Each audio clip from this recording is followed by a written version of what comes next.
Dumating na ang team sa Pilipinas at tinawagan naman ni Greg si General para ipaalam na sa kanila na yung package, nasaan na sila nito.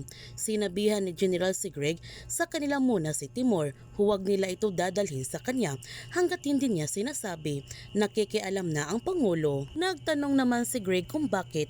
Ang sagot ni General, kumikilos ang grupo ni Timor, magpalamig na muna sila at panatilihin nilang buhay si Timor. Kaya nagtungo na nga ang team sa bahay ni GB at doon muna sila pasamantalang magtatago.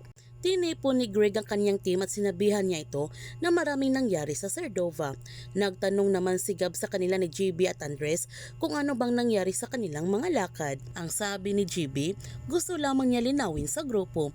Oportunidad na mismo ang lumapit, kinakailangan niya gawin yon. Sinabihan ni Greg ang kanyang team na may nagsaktan sa kanila at si Max ito na muntik nang mamatay. Ang sabi ni Andres, wala naman siyang intensyon na may masaktan.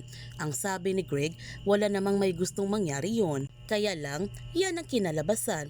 Kaya importante na bawat hakbang nila, kalkulado. Isang maling kilo siguradong may mapapahamak sa kanila. Maging aral ito para sa kanilang lahat. Habang si Tomas, humahanga siya ng gusto kay GB dahil sa maraming achievement nito natanggap at kung magiging sundalo siya nito, gagayahin niya si GB. Sa pagdating ni GB, sinabihan ito ni Tomas na idol niya ito silang dalawa na kanyang ama at ano ang pakiramdam na maging anak na isang general.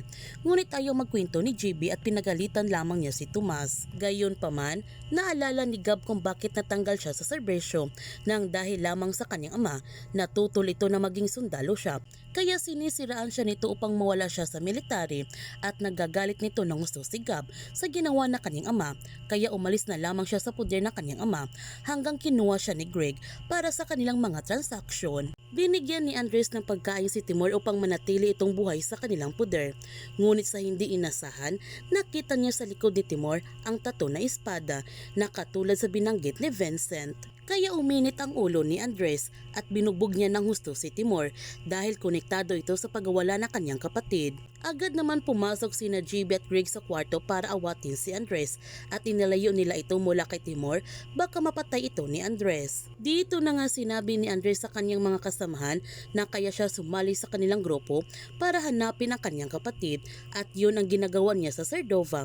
Hinahanap niya ang kanyang kapatid at gawin yung job order na kunin si Timor dahil konektado ito sa human trafficking, yun ang kanyang ginagawa. Nung nalaman nilang lahat kung bakit ito tinanggap ni Andres ang misyon, nakakaramdam sila ng awa. Kaya huwag natin palalapasin ang kapanapanabik ng mga tagpo sa incognito.